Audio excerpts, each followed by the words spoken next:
let's Okay. Welcome back to the Action Jack-0ffs podcast. My name is Garrett with my co-host Lincoln of Lincoln Show. His YouTube channel will be in the link in the description of the YouTube upload of this video, which goes up tomorrow. Uh, Today we're going to be talking about Beverly Hills Cop, starring Eddie Murphy, it, directed by. what a movie. Go What a ahead. movie. One of a movie. What do you think What about this movie? what a movie. Oh, what a Oh, it was movie. great. Yeah. Just an instant classic, I'm sure. Was this your first watch of the movie? Yeah, I had seen a few scenes, but this was definitely the first time that I sat down and watched it and laughing out loud, left and right, let me Yeah. tell you. Yeah. No, this movie's hilarious. I love this movie. Yeah, I love this movie. This is my second watch of the movie, and I really enjoyed it. Um, this is probably my premiere Eddie Murphy movie of all time. It's pretty up there. Yeah, he did right before this, he did 48 Hours. I'm not sure if it was right before this, but it was like 1981 or 82. So he had already kind of dipped his toe into the action movie genre with and that was with Nick Nolte as his opposite. And that was kind of like one of the precursor buddy cop movies of the 1980s. Basically, leading to a lot of the other films that would take up that mantle of like Lethal Weapon and any other like buddy cop movie you can think of that kind of like goes over the top, like Turner and Hooch or Theodore Rex or just something silly like that. Just to like reach That's into the awesome. nether of And then they saw ridiculousness. how well he did. And they saw how well he did, and then they were just like, "What if he's buddies with the entire Beverly Hills police force by the end of this movie?" Yeah, that's what I was gonna say. Was like I heard a lot of people refer to this as kind of like a buddy cop movie, and I agree that he makes I agree that he has He buddies. makes some buddies. He He makes some makes some buddies. buddies, Let me tell you. but would you? I don't know if I necessarily refer to it as a buddy cop movie because of that. Uh, it's in. I think it's just in that genre, but definitely not to the name point. But he makes some buddies. There's some laughs, some jabs. There's some. I do like the other uh guys that he works with. Billy Rosewood and Sergeant Taggart. I really like those Big guys. fan of Taggart. Taggart, yeah, he was so funny. He's definitely like the funny straight man to Eddie Murphy's antics. I think that works really well. Obviously, those guys played by Judge Reynolds and John Ashton, respectively, they worked really well. Like the trio. That's what I think I like so Hmm. much about It's Sergeant. not a buddy cop movie. It's a thruple cop It's a movie. throuple comedy. No, yeah, like, but even if you just like take Eddie Murphy out to the side by himself, I think you've got a really funny like buddy cop movie with just Taggart and Rosewood. Yeah, where's the spinoff? I know, right? We really need a spinoff for those guys because they're freaking hilarious.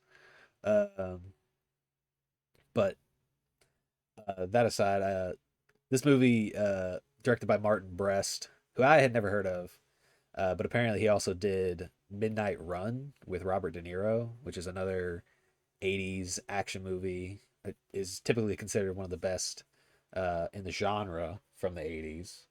Um, I have yet to see it, but maybe in the future we'll do a podcast on that, episode on that. The screenplay was written by Daniel Petrie Jr., who also wrote Turner and Hooch, that I just mentioned, and Toy Soldiers, old classic movie. It's a great movie. Yeah. And the story and original characters are by Danilo Bach. I'm probably butchering that first name. But we'll briefly get into the development real fast because this movie's got, as most movies do, a relatively interesting history. Um, this all kind of started with Paramount executive Don Simpson came up with the initial idea of making a movie about a cop in Beverly Hills. However, in that version of his idea, it was a cop from East LA going over to Beverly Hills, so not quite as big of a distance as Detroit in California. Well, if you're gonna go a little bit way, you might as well go a long way. Exactly, exactly. Uh, Danilo Bach was called in to write the screenplay and pitched the idea to Simpson in 1981. The first draft had the lead from Pittsburgh under the name Ellie Axel or Not Eli cool Axel. enough. Not cool enough. Not cool enough. It's interesting that one of the earliest drafts for this project had Axel as the name, as the last name, but Axel was in there, which is very interesting. The project died, however, due to not having anything unique to it, despite however many rewrites Bach tried to give it. So just from what I understand, Bach's rendition of the script was more of a straight up action movie and didn't really have a lot of the, you know, identifiable features that we would associate with the end product. No, the snappy dialogue and comedic slapstickery. No, and especially in 1984, where you're getting a lot of the heyday of action movies, and you're just getting so many movies that are just straight action films. I think without having something to kind of differentiate, I think it was obviously it's like I don't want to say it was a mistake because we don't know what the first draft would have ended up looking like if it were put onto the screen. But it is kind of funny to say that the movie would have just been a simple generic movie had it not been for uh, much later when the script was revitalized when Simpson brought on Daniel Petrie Jr. to rewrite the movie as he then added the comedy element. He added the city of origin now being Detroit and renamed the character to Axel Ellie. So basically just switched the names. And then at some point later, the name became Axel Foley, but it's unclear where the Foley came from. I guess they just thought it sounded better. Somebody just mistyped it one day and they were like, ah, it sounds better. It sounds better. Just leave it. Which, funny enough, Axel Foley, the Jack-0ffs, is the name of the famous tune, the famous iconic music theme. Yeah, that one. Can't do it for too long. No, but we don't want to get struck. But yeah, that's basically it. So it's funny that the theme for this movie is named after the character, and it wasn't up until this second rewatch, even though I had seen the movie first. On my second rewatch, I never noticed that's where that tune comes from. Is from this movie. Yeah. Which Perfect. Which is great. Yeah. Getting into some of the casting decisions here, now that the movie is like off the ground, this is kind of like where they were going with some of the casting. Mickey Rourke was almost Axel Foley, and he Almost. it's always almost whatever your first choice is. He even had a $400,000 holding contract for the part, but apparently rewrites took way longer than he expected. He ended up leaving the project for another film, which I tried to do some research for this. I couldn't find exactly what film he left to work on, but it is quite possible that he left to work on this movie called Pope of Greenwich Village, which I've never seen. Incredible. Have you seen it? No, it just sounds incredible. No, yeah, it sounds great. But I assume that's the one he left to do the project on. Another famous action movie star that was considered was Sylvester Stallone. Always. He's always. I feel like he's just writing this on every Wikipedia. Yeah, he's the one going in and saying that Yeah. he was He's almost like, cast in this I was role. up for this part too. That'd be so funny, just him clicking and clacking all the way on his computer, and he's just trying to get as much credit as he possibly can. As much anywhere he can. When I auditioned for that part. Yeah, yeah. I'm gonna put it in there, Lincoln. He's in there. He was considered for the role, even though he was nothing but a twinkle in his daddy's eye. I was up for Fight Club. You don't know. Yeah, exactly. But it is funny that you say that because it really does seem, especially like we were just talking about, this 1984, 83 at the time this movie's being made. that Sylvester Stallone was in his heyday, pretty much. He had just come off of Rocky 3, I believe, at the time, because he had just done First Blood not too long before this. So he was still doing the Rocky movies. He's just done First Blood. He was killing it. I think 1985 is when Rambo 2 came out. So I mean, he was just like at the top of his game. He was like the number one guy. But he, Sylvester Stallone being considered for this role, he did what Sylvester Stallone does, and he tried to heavily rewrite the project. Which he did that with First Blood. If we were to reference something we've already talked about on the show before, he tried to do that with First Blood, and it worked out in his favor. But apparently he was like very non-negotiable with a lot of the changes going on here. Basically, a lot of the changes were just like character names being changed up. Like he changed Axel Foley to Axel Cobretti, I guess as a callback to his character from Cobra. He just had to. He just had to be like, remember that one thing I did? Yeah, you remember that one goofy ass action movie I was in? Yeah, that's me. Um, and he also was like changing stuff about how like the Jenny character in the movie, that's just Axel's friend. Like they're just like childhood Had to be a friends. love interest, I'm guessing. Had to be a love interest. You're spot on the money. Had to be. Had Uh, to be. because it's actually interesting because one of the things I like about a lot of action movies is when they don't make a female character a love interest. Mm-hmm. It's actually one of my It's so favorite much. things. So much more fluid. I think the one that I think of the most with that archetype is Blade. Like the lady in Blade that plays opposite Wesley Snipes. She's just like, Oh, where he just saves her from being a vampire and then she helps out. yeah, and then she just helps out. Like there's no romance. There's no forced romance between Mm-hmm. them. And I think that's what I don't like is the forced element of it, like when it just feels unjustified. Um, but I like the relationship between Jenny and Axel in the end product. So I think that was something that luckily was left out. And well, but apparently, negotiations were tough. Sylvester Stallone wouldn't budge on a lot of things, and it wasn't until 2 weeks from filming did he drop out of the project to go work on another film called Rhinestone, which I don't know. Sounds great. I was gonna say I don't know anything about it. It sounds like it held up. It sounds like it was an instant classic. Dropped out It of sounds like it was.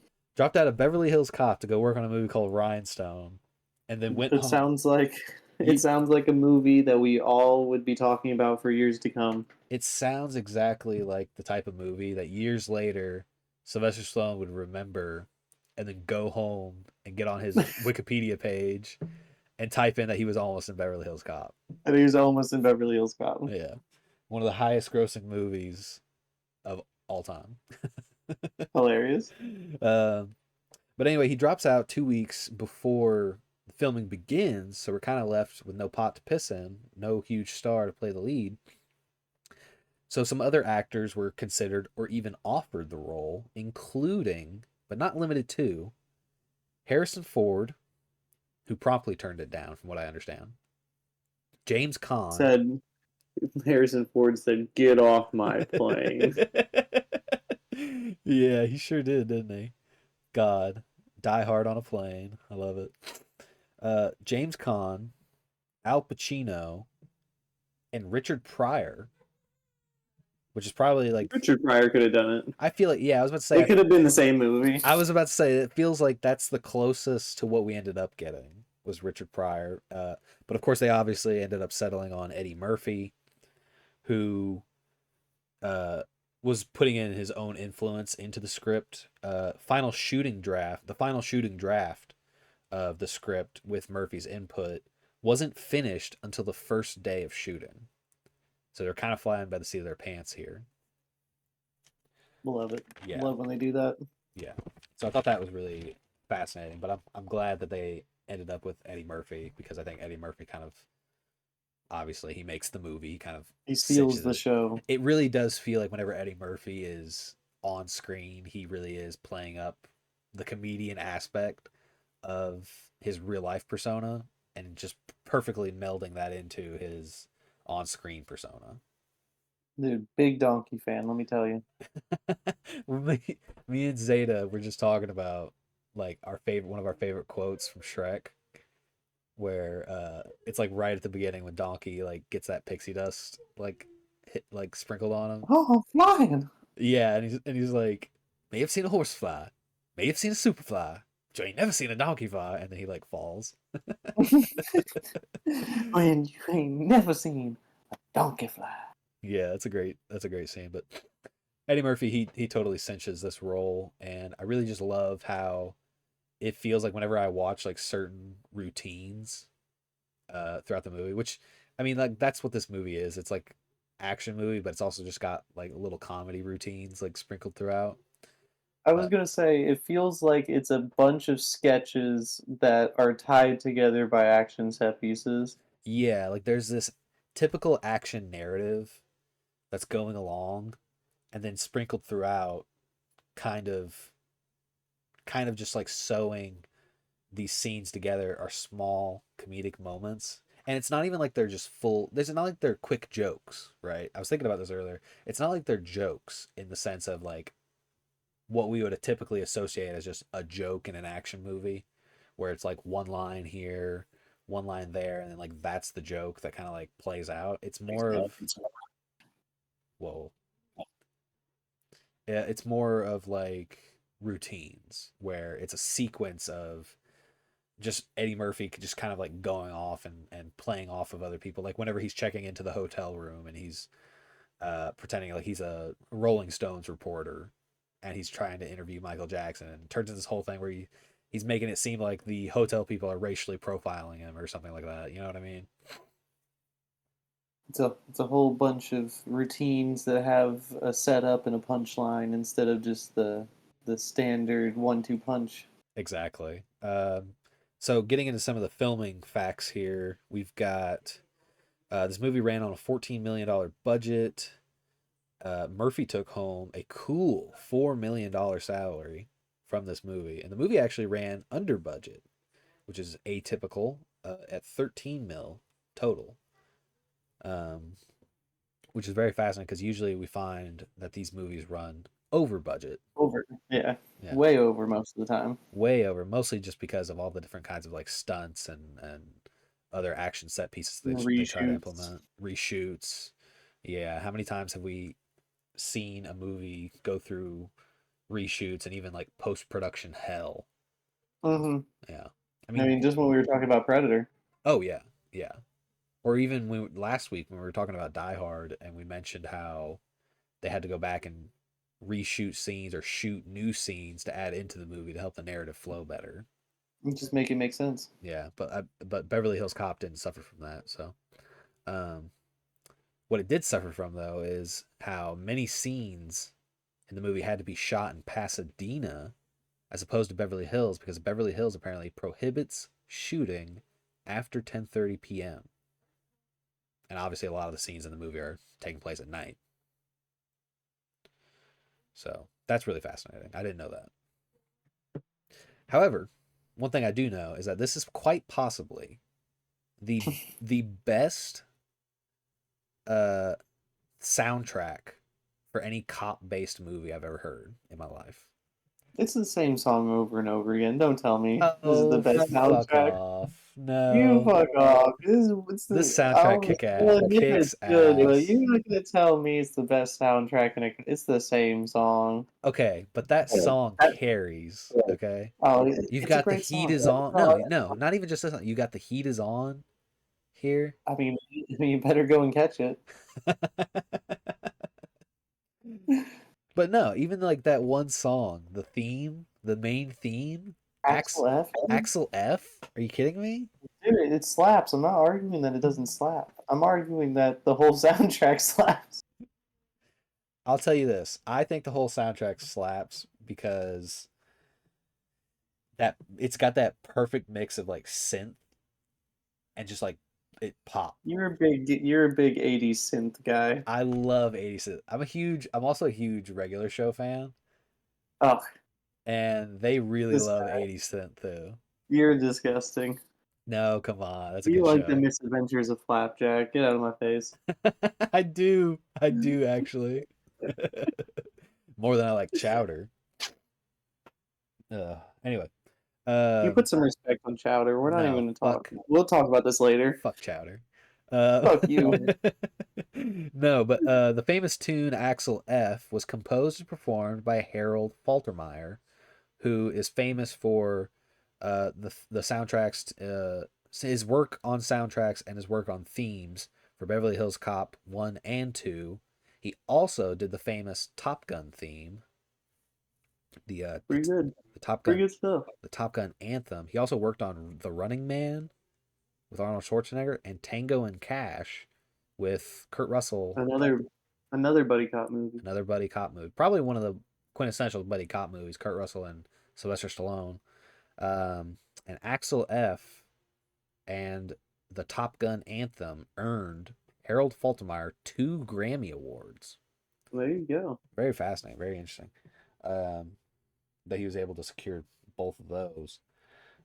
What I want to do now is I want to just briefly talk about, this is something we knew that we've never done before on the show, but I thought it would be really interesting to do here because we maybe like briefly mentioned this from time to time, but I thought it'd be fun to kind of like narrow it down, just briefly talk about some accolades that this movie had achieved.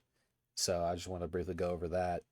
This movie was number one at the box office for 14 non-consecutive weeks, which I You don't see it believe anymore. you don't see it anymore. No, you never see a movie go that long. And I think this movie is tied with the movie Tootsie, starring Dustin Hmm. Hoffman, for the most amount of weeks number one at the box office. Meaning, I don't think there's no other movie after this that stayed number one at the box office as long as Beverly Hills Cop and Tootsie, which is nice. The movie grossed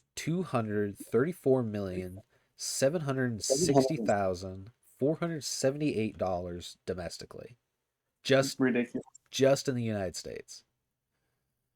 Now those are some numbers. Those are some numbers. That means it is the third highest grossing, if you adjust for inflation, it is the third highest grossing R-rated film of all time behind The Exorcist and The Godfather, which is insane. Still, still from '84. Still from 1984. And that's just in terms of it being a rated R movie, right? Hmm. Yeah. From 1984 up until The Matrix Reloaded, it was the highest grossing action film of all time. And then I think Matrix Reloaded surpassed it, which is such a weird movie to be the movie that surpassed it, because I guess at the time Matrix Mania was like at the height of its popularity, and it just Matrix the numbers. Matrix did numbers, but then Matrix Reloaded did more numbers because people were just like in love with it. So I guess it makes sense when you think about it from that, but it's like Matrix Reloaded is such a piece of shit movie that the idea that it beat out the first Beverly Hills Cop is just so insane to me.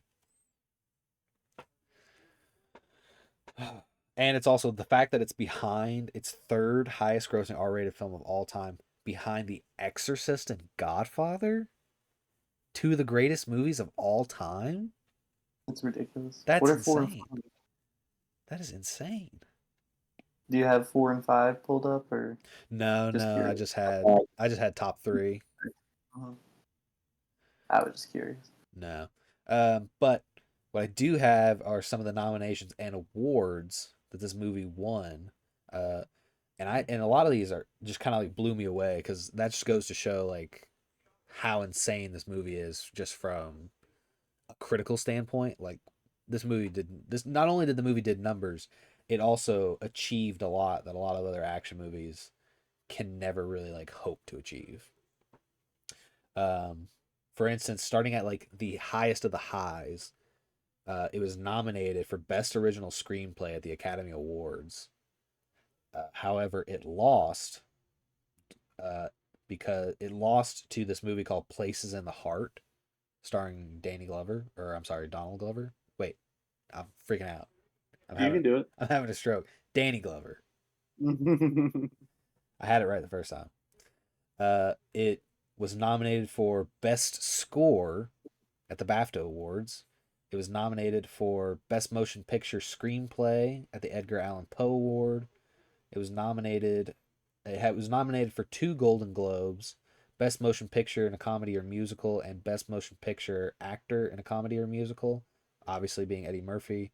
However, it didn't win any of those awards. The awards it did win was the Best Score Soundtrack Album Grammy Award. So take that. One of the Take that. one of the best action movie soundtracks, bitch. Um, it was inducted into the Hall of Fame of Motion Picture from the Online Film and Television Association Awards. It won People's Choice Awards Favorite Motion Picture Award, and stuntman Eddie Dono won the award at the Stuntman Awards Best Vehicular Stunt in a Motion Picture, which is the opening truck car chase sequence that he would have won the award What? for. I see. Yes. So, I think he was the one driving the truck, if I'm not mistaken. Anyway, do you have any other initial thoughts, feelings, concerns about this movie? No, sir. I'm ready to get into it, buddy. And we'll just go ahead and get right into these categories, Get our baby. let's get our toes wet, bud. Oh yeah, we're gonna Get the get wet. dogs Oh, out. we're gonna get wet. We're gonna get wet, all right. So today we're actually going to be introducing a brand new category that we have never talked about before. It's called, I'm going to call it Deja Vu. It's a category where we talk about actors that we've seen in movies that remind us of other places we've seen them. So I'll let you go first if you had anything. I know I kind of sprang this on you earlier today. Oh, so what I had with Jonathan Banks, who I Yep. immediately was like, dude, Yep. it's Mike from Breaking Bad. Yep. That's one I had too. Mike Ehrmantraut from the Breaking Bad Mm-hmm. universe. Yeah, That was crazy. What he's so much younger in this movie, still looks old. still looks just like he does when he's old. It's so Still looks crazy. just like he does. It's insane. And then I also had Paul Easer? How do you have I have no idea. Oh, Paul Iser? I have it pulled up right here. Hold on. Paul Reiser Riser? as I Jeffrey. wasn't.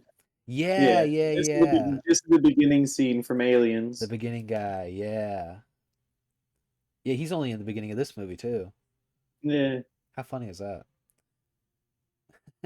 I love that scene. I love that scene where he's in and he's like whispering to Axel, who's getting chewed out by Inspector Todd. And he says something like "I told you so," and Inspector Todd tells him that it's none of his fucking business. And he looks at it. He looks at the locker he's standing by. He's like, "This is not my locker," and he just like This walks is off. not my locker. That's what I had. I had that written down for one-liners. Oh, okay. I spoiled it. It's all right. Yeah, I thought that okay. was really funny where he's just like, this isn't my locker. This isn't my locker. That was smooth move, Einstein. The ones I had were I mentioned this to you earlier when I was giving you example. Ronnie Cox as Lieutenant Bogomil. He was the bad guy, Dick Jones, in RoboCop, which is one of my favorite movies, and hopefully a movie we will talk about at some point, along with Hopefully another. not. RoboCop sucks. Hey, fuck you idiot. It sucks. It's so if we're gonna do that one last, if I have any say about it, Hey, you know what would make it fun if we watch it together again? nah, No, I'm telling you. I'm telling you. I'll make it nah, fun. it's Uh, not fun. Come on, come Bad on. movie. Anyway, he also played. Overrated. No, it's underrated slash Yeah, overrated. overrated. Super overrated. Whatever, whatever. Normal series. We've got an unpopular. Okay, I'd rather watch the remake. we're not talking about 2, 3, the miniseries, any of that stuff. We're not talking about the remake. We're talking about I'd the rather watch the original remake. great I'd rather watch RoboCop. the remake. We can move on. It's all right. I can tell this is hurting your feelings. No, no, it's fine. Um, Ronnie Cox also played Cohagen in Total Recall. He was also the bad guy in Total Recall. No. Yeah. So it's funny here because he's actually playing a good guy. So it's so he kind of like is outside of that typecast, which is funny because those movies came later. So he kind of like fell into the role of playing a bad guy later in life, later in the 1980s. I also had Judge Reynold as Detective Billy Rosewood, who I remember as Neil from the Santa Claus movie. Yes. Or from Fast Times. At Fast Times at Ridgemont High, yeah. Yeah. Yeah, But that's definitely as the therapist stepfather guy yeah, that's in the the one I Santa always Claus movies. because I always watched the Santa Claus movies when I was a kid, like a lot of people did. Hmm. Hmm. Um, and I always remember his character in that movie who's like, I stopped believing in Santa Claus when I was 3 years old. And I'm like, what? It's so funny. That's not I just love possible. all of the little therapy corner moments where he's just like, "Now, son, Yeah. it's all right if you want to believe in Santa Claus, Yeah. but he's not real." But he's not real. So he's kind of a dick in that movie. Yeah, Um, it's so funny. but it's nice and heartwarming at the end of the movie he gets his whistle, so that's nice. Hmm. But anyway, yeah. Um, that's Deja Vu. I kind of like it. We'll kind of open the door for more possibilities in the future. But now we're gonna get into the bread and butter, the stuff we know, tried and true. We're getting into our favorite still images, but our favorite still frame. But we've changed the title to iconic images, make it a little bit more copacetic. So this is Love it. iconic images, and I'll go ahead and pass it to you, and you tell me what you got. So I did not write down a timestamp, Ugh, unfortunately. you never write down the timestamp. I know I'm the worst, and I didn't even pause it. I was just like, "That's it," Yeah. and then just kept watching. But it was because it's because I did wait till right before we recorded to watch. Oh, you're So I just crazy. wasn't. I was just taking notes a little bit and just really just trying to take in the movie. See, I actually had to put in work and I had to put in effort because I was like, I was working literally all day this week. Whoa. Oh, I'm sorry. I Do did you want see some you put in French? so much more work. Do you want some French fries to go with that? French fries. Yeah. No, you had so much more notes. I just got this one little page. It's It's so okay. funny. No, you're good. Go ahead. But the one image I had was gonna pause is whenever Eddie Murphy pops into the back with Taggart and Billy, and just the scene of the three of them all talking in the beige Ford or whatever. Oh yeah, yeah. Like when he like shows up after he gets back from the warehouse. Yeah. Yeah. After he's already given them food and put the bananas in the tailpipe, when he just goes in there to hang out right before Yeah. they go to the strip club. Yeah, yeah, no. I just love that. They're I great. love that scene, but just the still image of the three of them talking would have been the perfect one to go with. Because they're good friends, you know, they're good friends in the movie. It's a little Thrumple Cop movie. I love it. I think it's so smooth and dandy. Um, yeah, I like that. That one's good. Mine is whenever Eddie Murphy gives the okay sign at the strip club So, at 55:35. It's like right after they disarm the robbers and everybody's like, "All right, cool, yeah, clapping." And then like Eddie Murphy looks at Taggart and he like gives him this like okay sign and he's like holding the shotgun. Really iconic image to me because uh it's like the image I think of whenever I think about the movie because it's just that's his personality always shining through whenever he does something like that. just the big old goofy smile. The big goofy smile. Uh you know, talking about the big goofy smile makes me really think about Eddie Murphy's laugh in this movie. Like that like Oh, he laughs. I was gonna bring that up later. The forced laughs in these throughout the movie were just like, huh, is ridiculous. It's ridiculous. his goofy like it's so goofy, dude. I love it's Like they're so just having a funny. conversation. He's like, "Man, I haven't seen you in a while." Huh? Dude, it's too much. It's too much. It's so funny though. Like, why does he do it like that? Because it's funny. Yeah, It works. it works. It's funny, I I was guess. I was chuckling just because he was. Yeah. So getting into our next category here, we have number one liners category where we talk about our favorite one liners in the movie. Um, I'll let you go first here because for me, what made this this category particularly difficult was, like I had mentioned earlier, it didn't really feel like there were like jokes in the traditional like one-liner sense, or like particularly clever badass jokes, or not jokes, I mean particularly clever Quibs. quibs. Um, so I kind of had to like go through with a fine-tuned comb just to like, you know, get something out of this. But I'll let you go first because hopefully you have something Well, better. you already stepped on some of mine because you're a bad host. Yeah, I But know. this isn't my locker was the one that I had underlined explanation points, everything. I was like, that's the one. That's the line from the movie, and he just threw it away. Yeah, no, I'm Like it sorry. was I a threw it away like dirty it's nothing. penny. That's Like my it was a fault. dirty little bronze penny into a wishing well, just like that guy. Yep. This guy Is right that here. one? This is your That's a line. British one.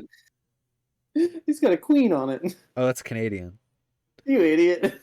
That's not even a That's not penny. even the right penny. My bad. My bad. All That's right. so funny. I had that one, and then I also had the "You Still Got a Good Ass, Captain." Oh yeah, that is a good I one. thought that one was really both from the same scene, but I thought those were both really funny. That is a really funny one. I can't believe I forgot about Uh, that one. the line later, where he gives the other two cops whose names I forget give Billy and Taggart the glasses with the banana nose, Yeah, yeah. and they just go, "It might come in handy later." It was it was Detective McCabe Yeah, Detective and Detective McCabe. Foster. Yeah, when they're making fun of him for getting the banana in the tailpipe, and they just hand him the glasses and go, "Might come in handy later." Yeah. See, that's what I'm I just thought that saying. was really good delivery. It's a lot more It's like about the there's more delivery. set up. Yeah, yeah, yeah. It's about the delivery more so than it is the line itself. Mhm. Whereas usually, when I think about my number one liners, it's usually for me, it's the line. It has to be like the writing and the delivery. Yeah. Or whenever at the end, whenever he's like, "How much are those robes? $95. All right, I've got to get two of them." Yeah, yeah. Money is not a problem. And then he gives them to Taggart, and he's like, "But don't you want these?" And he goes, "I already got three in my bag." Yeah, yeah. It's like the sequence of lines that really hammers home like some of the more iconic exchanges here. Um, Yeah. like I really like that scene in the the country club or whatever it was where he goes to meet Victor Maitland, and Victor Maitland's like eating lunch or whatever with his bodyguard, and Foley comes in, and after he like, you know, dismantles the bodyguard, he kind of like goes in, he starts talking to Maitland, he's like saying all this cold shit, and then like towards the end of it, he's like, whenever I get whatever I need, I'm gonna fuck you up real bad. And it was like the way he said it, I was like, ooh, that gives me chills. But at the same time, it was like a whole sequence of things that he had said. So I was like, I can't really like make that the number one liner because just by itself, I'm gonna fuck you up real bad is not that great without adding as much context as possible. I see. But that being said, some of my number one liners that I have two here that I had only require like a little bit of context. Um, and this one made me laugh out loud. This was towards the end of the movie. The chief of police comes in, and he's like that. He's the asshole of the movie. Um, Chief Hubbard, played by Stephen Elliott, he is the jerk of the movie. So he comes in as Axel Foley. He's kind of like sitting there after everything's all winded down with a blanket over him, and the guy comes in. He's like, "Foley, what are you doing?" And Axel just looks up and he goes, "Bleeding, sir." It's pretty good. I thought that was pretty funny, so I put "Bleeding Sir" down. Uh, I had one from that scene also. It's not necessarily funny, but I just thought it was like a good one liner, and it's whenever they're the sergeant or whatever is talking to the police chief, and he's like, "That's the report I'm filing." oh, Lieutenant, yeah, Lieutenant Yeah, Bogomil. yeah, Yeah, Mogamill. See, I thought their names were the other way around no, this whole it's time. it's Lieutenant Bogomil, is Ronnie Cox, and then Yeah, John yeah. John Ashton is Sergeant Taggart. I see, I see. Yeah, and then of course Judge Reynolds is Detective Billy Rosewood, just Hmm. detective. Billy Rosewood. Yeah, It's and actually Rosewood, sir. that's a good one. If we were to put one in there, that's a funny one. That's just a straight up funny one. The second one that I had was when it was after Judge Reynolds stands up and he's like, "Freeze! This is Beverly Hills Police. You're under arrest. Put down your weapons or whatever."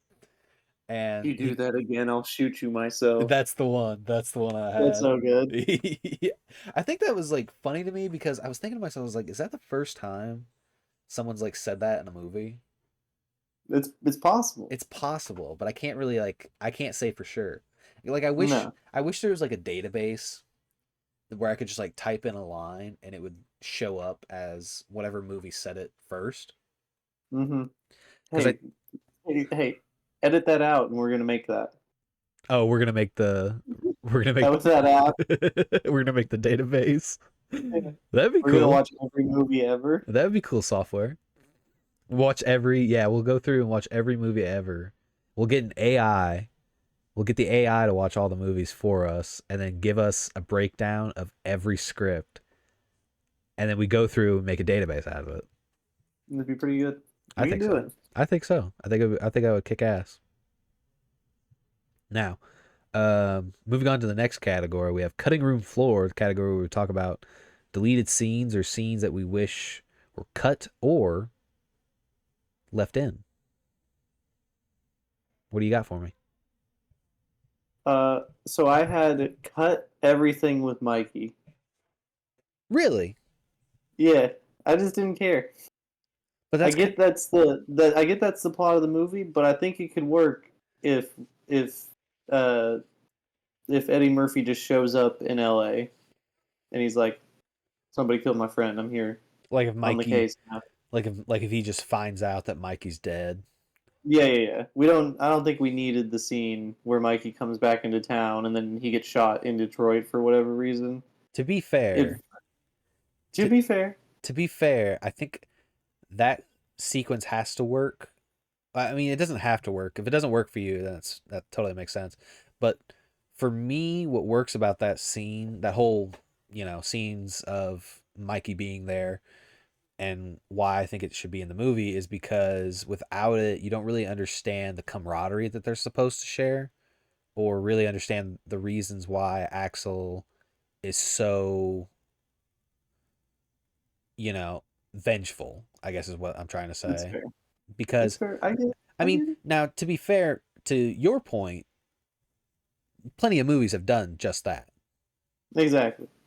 and they work just fine. Mm-hmm. Like for instance, I'll talk Because I about it, really, because I really enjoy this, but that's the only thing that I was like, ah. and When that's I a was looking at this category, I was just like, yeah, that's probably the only stretch of the movie where I wasn't totally like laughing or invested. and that's interesting too because that's like towards the beginning of the movie. Yeah, yeah, So had it not been for the really stellar opening of this movie with the truck car chase, exactly. that might have been that might not have been able to And hold just your attention. a great opening of Detroit, just showing Yeah, with the city falling apart and everything. yeah, Really enjoyed the musical opening with the credits. yeah. No, that was great. I really enjoy the whole opening. If I was gonna take a small aside here and just monologue about how great that opening of the movie is, that's a It's so really great good. I opening. was in. I was in. That's It why I was so disappointed whenever we started going to the Mikey storyline. I was like, God, can we just go back to the other stuff for a minute? Yeah, no, I really enjoy the opening of this movie as well. I really like the whole like fact that he's like undercover and he's like bargaining about how much money they're gonna pay Mhm. It him. reminded me a lot of the 22 Pilots opening scene where they're also on a bus or a big semi truck bargaining and doing stupid accents and stuff, but Yeah. like a way more grounded, realistic version of that. Yeah, and then you have the great truck sequence immediately after that, which honestly is crazy to me because like in terms of like stunt work and spectacle, Cars, like that's probably like the bus and everything. that's like one of the highlights of the movie right there. Yeah, Like it's that incredible. I like was the whole time I was just like, they would never do this now. They would No. never do this on a real street. They would never use this many real people. They would never use this much cars and buses and trucks and stuff. And what's really Now it would interesting, all be fake. It would all be CGI and blue screen. yeah, and what's really interesting too about that is that that's like the movie never really like the movie doesn't necessarily reach another threshold like that until probably like the last 20 minutes. Because the last 20 minutes is all like, gunfire and, you know, tuck and rolling and dives and other stuff like that and squibs. But that Love a beginning, good squid. love a good squib. Not the best squibs I've seen. No. Uh, Well, but we just came from Die Hard, and they got some of the top tier I squids. was about to say Die Hard probably had the best squibs so far. Mm-hmm. Um, like if I were gonna make a tier Some of list the of stuff in squibs, Predator. Predator had more than just squibs though. Predator had people's whole chests getting blown open. Yeah, yeah. And I won't compare Beverly Hills Cop to something like Die Hard or Predator in terms of gore, because that's kind of what Mm-hmm. those movies center on, especially Predator. Beverly Hills Cop is more about the dialogue and not even necessarily the spectacle, because like I said, once it gets past that truck sequence, the spectacle kind of teeters off, and then it's more about like the character and it's more about the dialogue and the comedy and stuff. And then the action only comes into play every once in a while, like during the strip club scene or during the last 20 minutes. Um, Big fan. but going back to my cutting room floor decision, I was going to say I think it would actually be really interesting if we saw Stallone's version of the movie, which Hey, you don't want me to be in your hotel? You don't want me to be. You don't like the Italian stallion? I was about to say that's what's so funny is because apparently Stallone's version took out all the comedy. So all the comedy that Daniel Petrie Jr. put into the script, he was going to take it out. Well, he doesn't need it. He, Just him being on screen's funny enough. it's true. And it would have been more of a traditional action movie, which I had mentioned earlier probably would have hurt the project. But I think, because I think Eddie Murphy's unique comedy stylings are what helped set it apart. But I actually do think, because I'm a Sylvester Stallone fan, so even though I'd probably never watch a movie like Rhinestone, I'd probably watch It's on the list. I'd probably watch his version of Beverly Hills Cop. So Maybe it'll be there. it could be there. It might be nice. Um, moving on to our best of categories, we have best explosion, and I think you and I will both agree that There's not very many. there is only one explosion in the entire movie. Yeah, I went back and pretty easy I double category. checked. The only explosion in the entire movie is near the 7 minute mark when Very early, when the rogue truck smashes into a parked car, causing the only explosion in the whole movie. and it's not the best. It's kind of a wet fart of an explosion. I'm Yeah, not gonna lie. This movie is they not just didn't known for have a its budget for explosions. pyros. Yeah, I'm Not sure. till Beverly Hills Cop 2. Right, which I have not seen. quite a quite a few more explosions in that one. Yeah, I have not seen Way more of two. an action movie. You've said you've seen two though, right? Yeah, 2 was on TV a lot. Yeah, so but you've never seen one. No, That's so interesting. because he's just already in Beverly Hills and stuff. Yeah, I've never seen. I've only ever seen Beverly Hills Cop, and that was like last year or earlier this year. Well, guess what? They're all on Netflix because we're doing this specifically for the new The new Beverly one, Hills Cop, the new Axel one, F. which is also called Axel F. Perfect. Yeah. Best stunt.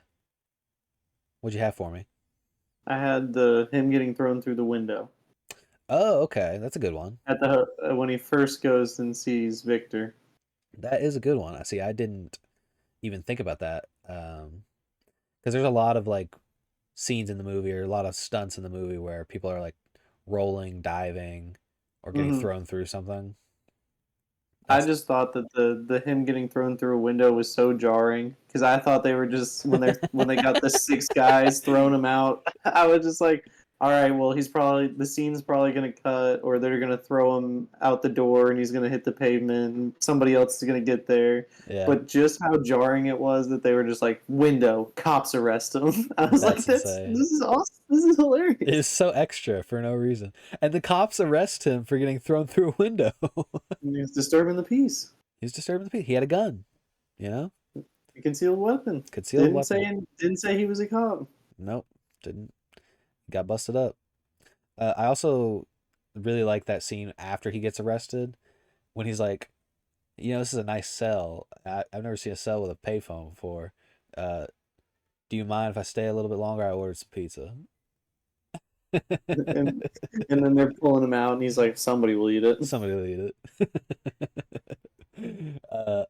I also like when Sergeant Taggart, like they kind of like butt heads a little bit, and Sergeant Taggart punches him, and Axel like had his hand cocked, like he was just ready to beat that dude's ass. And then he's got to apologize, and then he's like, "Do you want to press charges, assault charges on Detective Taggart here, Right. or Sergeant Taggart here?" Yep. But he's like, no, no, cops don't do that to No. cops. Cops protect cops. And he's like, "Well, we do it by the book here in Beverly Hills." That's how we always do it. It's such a fun archetype where it's like, we do things by the book, and you're a loose cannon. Foley. You're a rogue cowboy. You're a rogue cowboy. You're a loose cannon. We don't accept that kind of crap around here because we do things by the book. I Yeah. like how it looked like he entered NASA Oh, I whenever he know. gets to the Beverly Hills cop. Can you imagine what the conversion between that kind of technology and like the more modern day technology would have been like? It'd be ridiculous. Well, we're gonna see in the new Netflix special. Oh, I know, yeah. Especially, it'll be fun too because looking at the evolution of those movies. Because I'm gonna go through those movies whenever I get the chance, and I think Beverly Hills Cop 3 takes place in the 90s, so even just that jump is gonna be interesting. Just like that 10-year jump between the movies, and then of course like the 30 years between the last movie and fourth one, the newest one. Gonna be We're gonna interesting. have a fun time. Yep. My best stunt was the opening truck car chase, driven by Edward Dono, the Hmm. stuntman Edward Dono, who I had just mentioned, won the award, won an award for his stunt work in that. He was just a few credits here. He was John Belushi's stunt double in the Blues Brothers movie. He'd also did stunt work in Die Hard 2, the Daredevil movie with Ben Affleck, Scarface, Point Break, and the 40-Year-Old Virgin. Hilarious. Which A is, lot of stunt work in the 40-year-old version. yeah, I was about to say it's been a while since I've seen 40-Year-Old Virgin. I don't remember that many stunts in the movie.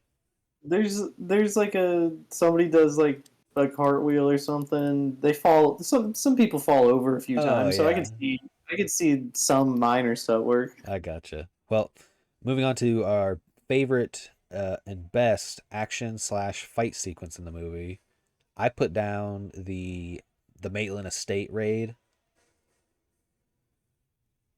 Where they're all three like going in and they're just like, Uh-huh. this is like the last 20 minutes of the movie, basically. Oh, yeah, Welcome to the podcast, Marv. Good to see you in the chat. Marv's back. Yep, our number one fan.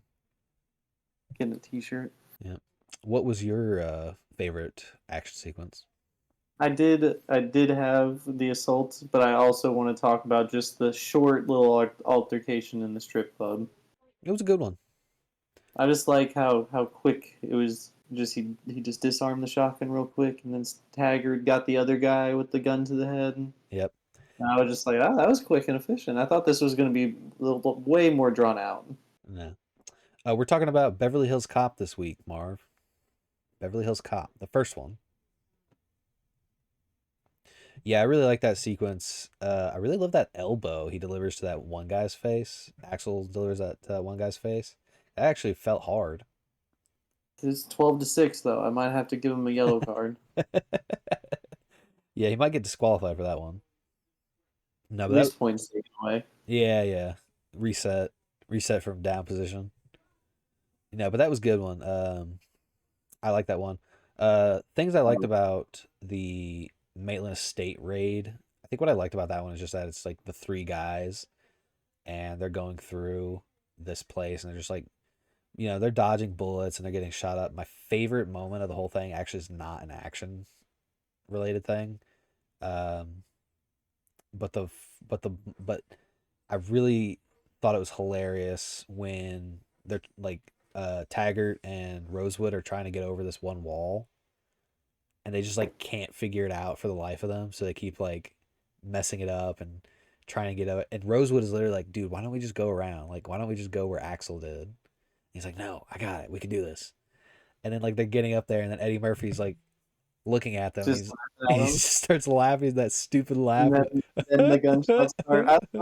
I loved how silly the gunshots were because it was like right after Taggart gets over the wall, gunshots. Oh, I Then know. Eddie Murphy shoots the guy or whatever, and they're like, "Ah, you okay?" Gunshots, and they gotta run away again. Billy comes back over, and he's like, "You guys okay?" He Yeah, gets gunshots, Billy and comes they're up the like so stairs. aggressive. They're like so aggressive with the gunshots too. It's like all of the dirt around them just starts exploding. Yeah, no, that's great.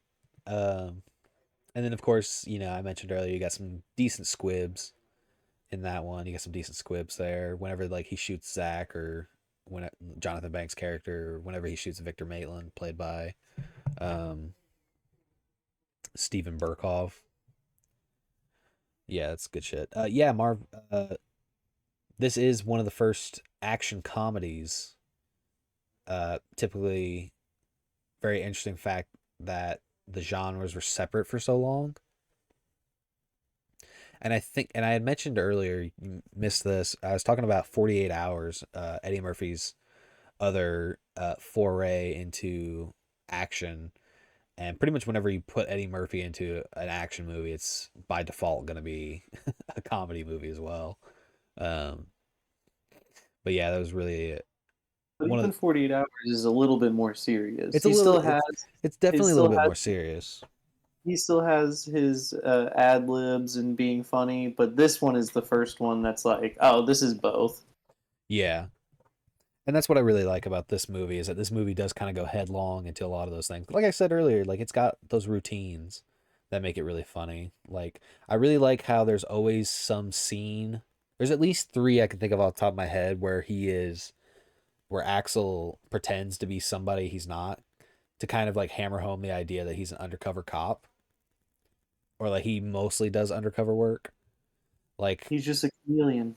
yeah, he's a chameleon. Like whenever he's trying to get into the hotel, he's pretends he's a Rolling Stone reporter, or whenever he's trying to get into that one warehouse, the customs warehouse, or the bonded warehouse, or whatever it was called. Um, he pretends he's a customs inspector Or just at the beginning when he's pretending to sell cigarettes. when he's pretending to sell cigarettes, when he's He trying didn't. That to wasn't even an assignment. He just stole the truck. he just stole a truck from the evidence department. Uh, or when he's trying to see Victor Maitland, he pretends he's a gay guy that had sex with Victor Maitland at some point. Which is perfect. I was like, holy shit, that's great. Um, I think one of my other favorite things, action wise, and that's the comedy element of it, but one of my favorite action details that I only noticed on this second rewatch, is that whenever Axel is going into his apartment right after, like we know Mikey had broken into his apartment, but Axel doesn't know that yet. He's walking into his apartment all nice and slow, and in the background on like a shelf, you can see a trophy, like a martial arts trophy, and I assume it's like some kind of karate trophy or something like that that Axel owns. And in my head, I'm thinking to myself, is Axel such a good martial artist that he was able to win a trophy for it at some point? I mean, we have to assume he kicks everybody's ass. Yeah, like whenever And he what fights somebody, he man? kicks their ass. Like he It's just hands it a to him. nice little player. Like that scene later in the movie, in the country club scene, when Zach tries, like Jonathan Banks' character tries to get rid of him, Axel just does like some kind of crazy judo throw and throws him through that dinner table. Yeah, it's Or perfect. when they're at that one warehouse where Axel's getting beat up by those three guys, and Rosewood comes in and shoots one of them. Axel then fights off like two of the dudes by himself. And of course, we had already mentioned, your favorite action sequence in the strip club where, he expertly disarms that one guy. Yeah, and he does do a judo throw in that scene as well. Yeah. So maybe And that was just an actual Eddie Murphy trophy, where he was just like, "Well, I do have this martial arts trophy. We could throw it in." no, it's that's what's so funny is that Eddie Murphy has gone on record to say that he does not know how to actually fight at all. It's so funny. It's all movie magic. Like he knows how to fake fight. I love that one comedy stand-up routine he has where he's like, "I'll fake fight the shit out of you." So you want to fuck with me? I'll fake fight. I'll swing right past your face and you'll go down. Good shit. It's so good. I also wanted to talk about the scene where he's walking by. He's when he very first gets to Beverly Hills and he's walking by the two guys who are dressed as the Thriller Michael Jackson, and he's Yeah. laughing. He's laughing at them as if he didn't wear that same jacket in one of his comedy specials. Exactly. Well, I think the reason his character's supposed to be laughing because they're white guys too. Mm-hmm. What that joke didn't age well. Oh, I Just like, know, yeah. Just like Michael Jackson. Somebody had to say it. Somebody had to say it. oh, that's so funny. Moving on to our next category, we have Overacting Anonymous. Category where we talk about our favorite overactors in the movie. Um, this one was very interesting for me too because I didn't really think anybody was overselling it, except for maybe I like just had you had Murphy. no Mikey. Oh, Mikey. Just in the scene where they're in the bar and he's like, "Let's go steal a car, man. Let's just go steal a car." Yeah.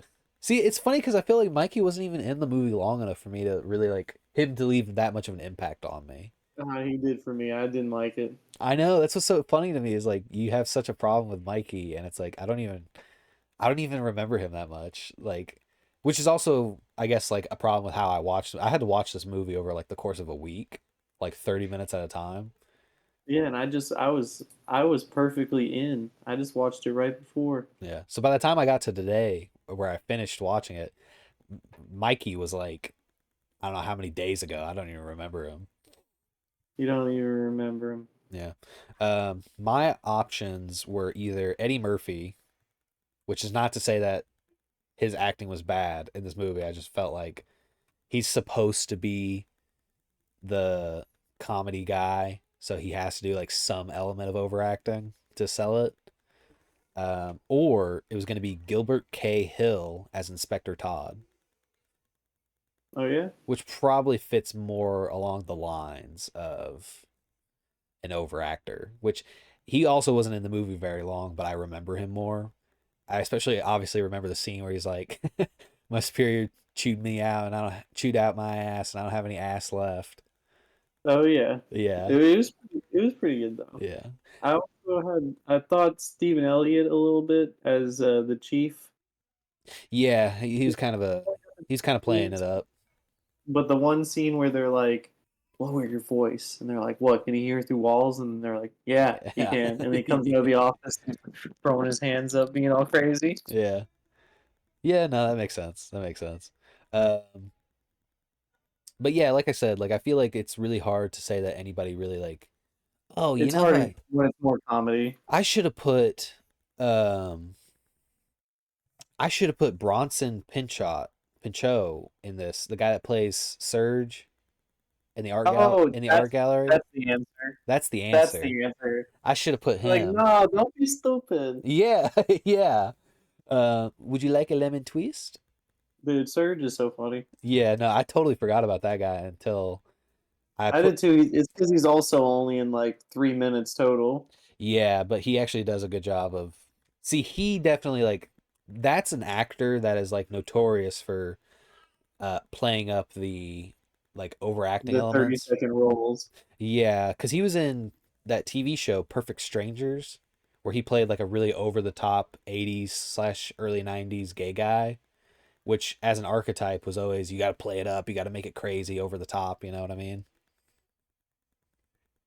So that's basically how that worked. Moving on to our next category, we have second comers, the category where we talk about our favorite actor outside of the lead. And who did you pick? I also wanted to say before we get into the category, it was definitely John Ashton as as Sergeant Taggart. Yes. Uh, but I also wanted to say that the small Damon Wayans cameo as the Banana Man, Yeah.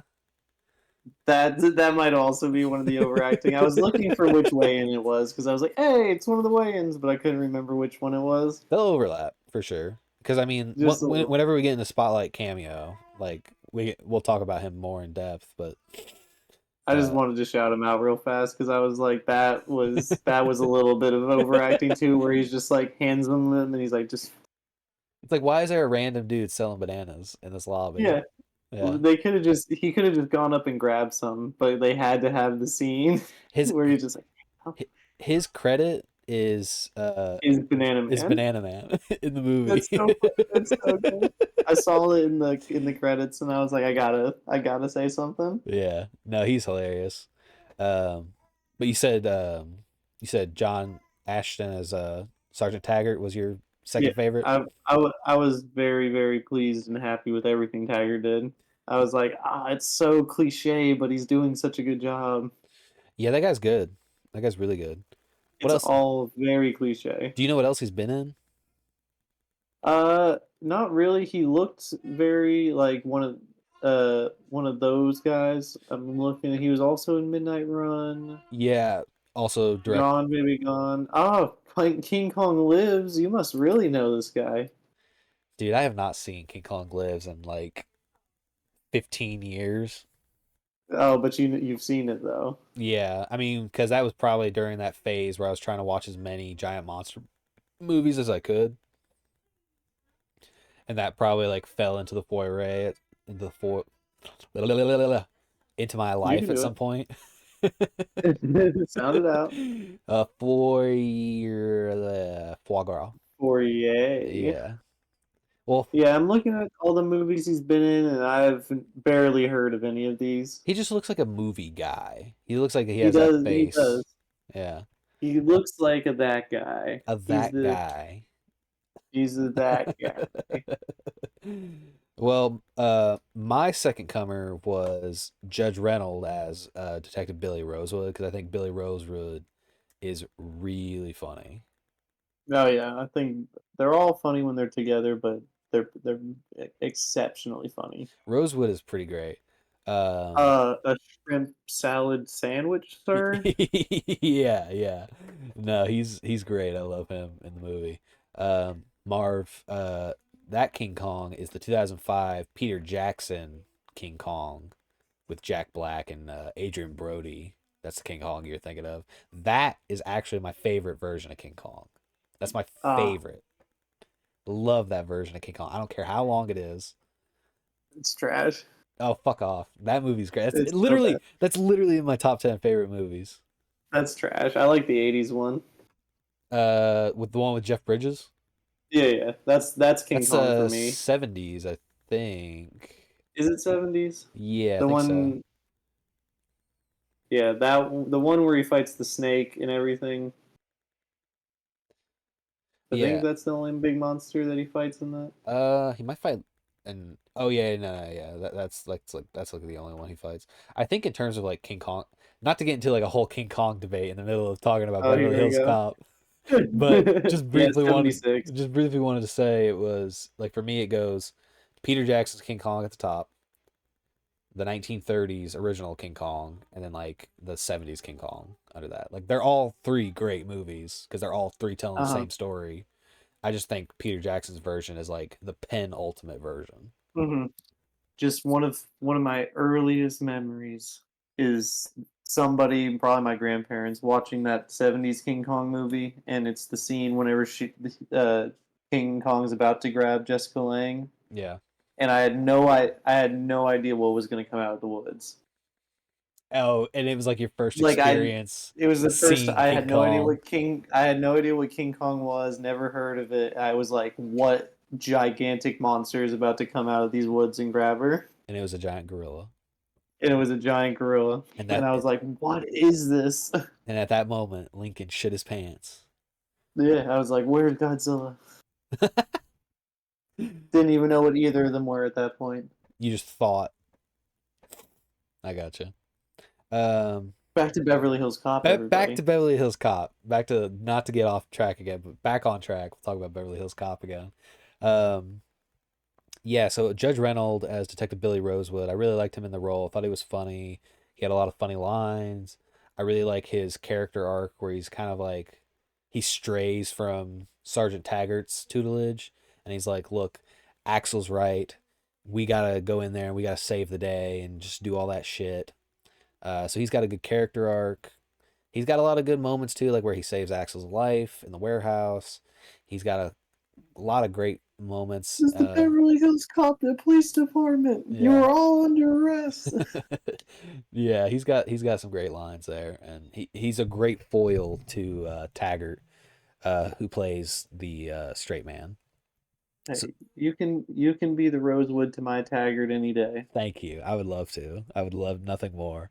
So now getting into Spotlight cameo, we can finally talk about more of Damon The Wayans, Banana the Man. Banana Man. Yeah, Damon Wayans.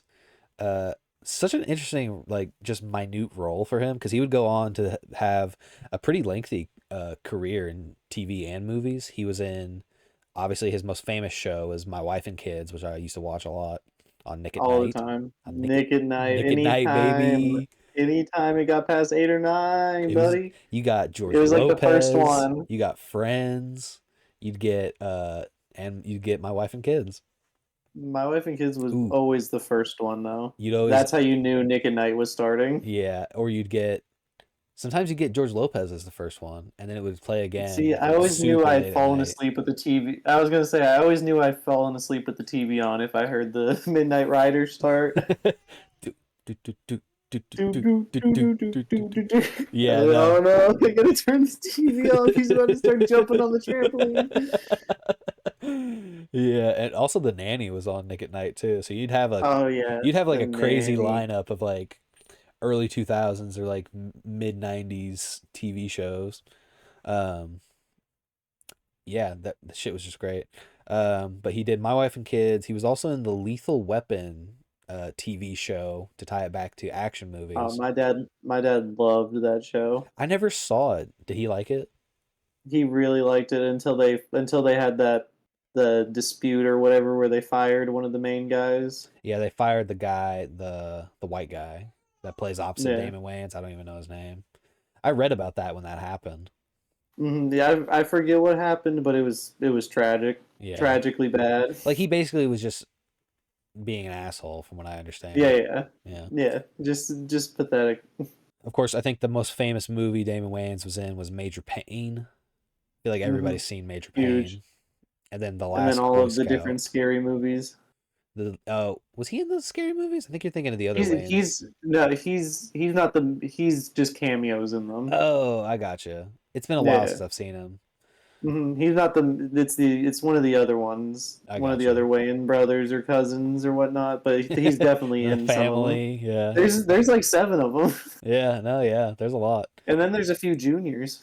There are, yeah. They're all getting into acting at some point. Hmm. Um, and then of course my other spotlight cameo nominee was going to be Bronson Pinchot as Surge, uh, Hmm. who I would gladly move to my overacting anonymous Of nominee. course. But he was in, like I already mentioned, he was in the TV show Perfect Strangers. He was in this movie called The Langoliers, and he was also in True Oh, the Stephen Romance. King one? Yeah, the Stephen King one. He was like the crazy No, guy in that movie. I haven't seen that one in years. Yeah, he played like this crazy business guy who was just going nuts the whole time. Oh yeah, I remember He's now. kind of the bad guy of the movie, kind of. Kinda. But yeah, that's Spotlight cameo. Had some I great ones in also there. also just a little mention for Paul Reiser again, Oh yeah, yeah. just What because else he's was he only in the in? first like Aliens. Aliens. He's the foil in Aliens, the guy who's trying to get the xenomorphs and study them and stuff. Yeah, Aliens. Whiplash. He was in. Oh, he's the dad in Whiplash. Oh, so you didn't recognize him because he's so much older in He's so much Whiplash. older in that one. That's so crazy because I just finished. I just rewatched Whiplash. Why? Like, it's Why such a would good you ever movie. rewatch? It's such a It's good a good, movie. it's a great movie. It's a one and done. Really? Is it too much? Yeah, it's too much. It's way too stressful to watch all the time. I guess that's true. I guess that's true. You're just flipping through channels and you're like, oh, he's slapping him. I'm in. Yeah.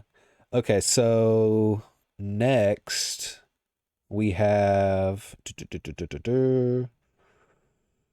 movie memories. The last category So here of the night. this one's a little dry for both of us, but since this is the first time I I've was about to watched say, this, yeah. the first time I watched it was less than an hour ago. Whenever we, less than 10 minutes before we started.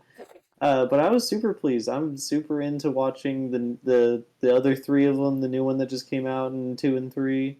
Well, you have a lot of I memories really with two, right? Yeah, yeah, yeah. But most of the time, I probably have never watched two all the way through. It was Mm. one of those where it would be like on TV, and it's got a lot of the same shticks where he's like pretending to be somebody when he walks into whatever circumstance he does. And then But it there's just a lot more action. But it's fun to see where that came from. yeah. Where like, oh, he did do that in the first one. That was like a kind of a sticky thing because then it's like a whole thing where he's like dresses up and then is like walking into places. Yeah. Guys, but I'm super into continuing the series and being like, this is humble beginnings. Yeah, I think with me it was just always I'd always heard about this movie and then I never saw it until very recently. I think like I said last year, the earlier this year. Um but I will say that the only real memories I have with this movie is whenever I watched 48 Hours with my dad. All he would talk about is Beverly Hills Cop. he was like That's so funny. he was like this movie's great, but Beverly Hills Cop is fucking hilarious. So Um, much better. yeah, and but for some reason we were watching 48 Hours instead of Beverly Hills Cop. I don't know. It's always. But yeah, that's about it in terms of like movie memories. But real, real quick, briefly before we get into our closing statements and kind of get out of here. Um, well, I guess we'll just go ahead and get into closing statements, closing thoughts on this movie. We'll close the chapter on that, and we'll get into the next thing. Hit me with it. Well, I just, Beverly Hills Cop is really funny. It's really engaging in terms of just like how entertaining it is. Obviously, Eddie Murphy is the star of the show here. And even from an acting perspective, like just take out the comedy, I really like him too as a badass action hero. He kind of like defies your traditional expectations, which is something we always talk about. He's But you're basically still confident in it. you're still confident. Like he's basically John McClane before John McClane. He's got those cop instincts, but he's basically a regular guy. Um, and I Other just than just being super charming, other he's than just just being like super everybody charming, else. and of course, martial arts expert, I guess. On top of that, with that trophy he's Top got, superstar yeah, yeah, secret and comedy, lucky as hell. lucky as hell. Um, but that being said, like I really follow his journey. I Um, really enjoyed it. really enjoyed that. And I think in terms of just like being one of the quintessential, it kind of carves out its own place in the action movie pantheon by being this movie that's, one of the first action comedies. It really kind of like carves that niche out into the fold. And I think that's really special because that's what makes it unique, but that's also what makes it timeless. It's not necessarily niche isn't really like the right word there, but it makes it unique and it makes it timeless because when you compare it to something like Terminator, First Blood, Die Hard, any of these other movies we've covered, their action and their set pieces and their characters are what make them unique. It really is the comedy and the situation and the character of Beverly Hills Cop that kind of really sets it apart. Axel Foley really kind of sets it apart. The theme kind of sets it apart. All that stuff really comes together and makes this great cohesion and a really slick mid 1980s action film. Yeah, I think it's a good hang movie. Like you just kind of want to hang out with the characters. You just want to vibe, listen to the conversations. I agree that it is very feels a lot more timeless than some of the other '80s movies we've been watching, and I think that's because the dialogue and the comedy just flow a lot better than some of the other movies we've been talking about so far. But I really enjoyed it. Yep. Yeah, it's great. So that being said, Beverly Hills Cop, that was great. So what we're gonna do That was now? great. It's good. It's alright. No. So for what we're about to do now is we're actually gonna live uh try and figure out what our next pick for next week is gonna be because usually we kind of like have like an idea of what we want to do next. We covered a lot of classics so far. We went with this movie this week because the new movie was out, and we got to get into that algorithm, baby. Got Uh, it. um, so what we're gonna do now is we're actually gonna go with this picker wheel in the browser, and then we're gonna give each other some. We're each gonna put in our own options, and we're gonna see which one is gonna be next. So I've got it set up on the screen right now, and we're gonna go ahead and just get into our picks. I'll let Lincoln go first. So my first is the original Point Break. Point Break. The original Point Break. That's good too. I actually had that one on my list too because I had never seen it. Really? Oh, I've never. Oh, we're gonna Oh, be talking about that one if it's the one that gets picked. My dad has been showing me that movie since I could walk. okay. So we got Point Break. What else you got? Another good MythBusters movie. Is Point Or Break? yeah, they did a few of the stunts in on MythBusters. Okay. You want to do one, or do you want to go back and forth, or just I'll do me? one. I'll do one. Let's do uh Roadhouse. Okay, I didn't have that one, but that's a good. You've talked about it a few times. Yeah, I've mentioned it a few times on the show, so I decided I'd just go ahead and put Roadhouse in the mix. I'll pass it back to you.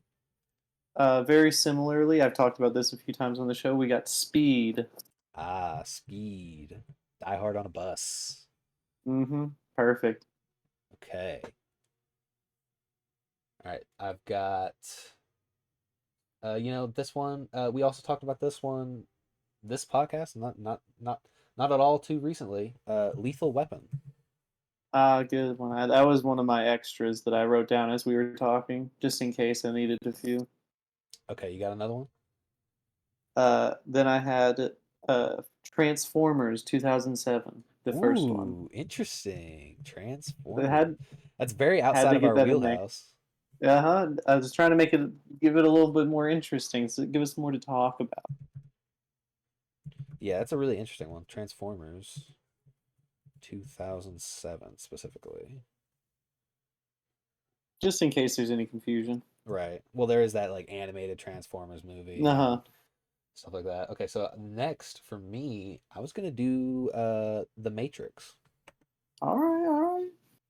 Thought that'd I be just really. watched that a few months ago. Yeah. You ready to watch it again? Oh yeah. The Matrix. All right, that's what is that? Three for me, three for you. Two more. Yep. And I had Over the Top. Oh, does that count? I don't know if it counts, but I Wait, wanted it. wait. Does over the top count? Let me look it up. If it says action in the it does. Hell yeah. Over Hell the yeah, it top. does. Hell yeah, brother. That's so funny. Okay. Um. Okay, then I'll do Police Story, the Jackie Chan movie, 1985. Oh, okay. Probably Good. like I one don't of think I've his ever like actually watched that one either. probably like one of his quintessential movies. And then my last one, Yep, last one right here. Fast and the Furious. Ooh, good one. That's a really good one. Come on. Fast. Which is going to be hilarious whenever you do watch Point Break because you're going to be like, oh my god, Fast and the Furious ripped off Point Break. Yeah. It's if you when especially if we watch them close together, you're gonna be like, dude, Fast and the Furious is beat for beat Point Break, Okay, now I'm putting in my last one, and you're gonna love which it. is Can you guess? nah. Demolition Man. Oh fuck. No, Hell I don't want to do another podcast yeah. All about right, it. you ready? We're gonna I'm do gonna the have to listen spin. to our old one and be upset about our voices. That's always the worst thing. We recorded on such a shitty mic too. Okay, And here we're we both go. sitting next to each other. Let me delete that ad. All right, you ready? Spin it. Here we go. Come on. All right, spinning. Let's see what we get here. Come on. It's loading. Building the suspense. Oh my goodness. Bro! Is it Demolition Man? Yes! No. Respin. Nope. All right. Well, fuck. Demolition Well, Man, this is it for baby. this week, everybody. I'm gonna be upset. We got to talk about clamshells and Taco Bell winning the future. Hell yes, brother. I'm so upset. I shouldn't have said that I was gonna be upset about it. Now I am upset. Sorry, Marv. I didn't see the chat. I was so busy typing in that picker wheel. We got Demolition Man, baby. No. No. Respin. We'll talk about it, Fuck. but we probably won't. No. We're gonna have to do it. All right. Well, that's gonna be it from us this week, you guys. That'd be fun if we did something like this at the end of every. We should start doing Every this at the end episode. of every episode. I'd be okay with it. Yeah, I think that helps. I think that helps a lot. But anyway, Demolition Man. Let me just go ahead and write that down. That's what we're doing next week. And yeah, we'll just go ahead and we'll get into it. Peace.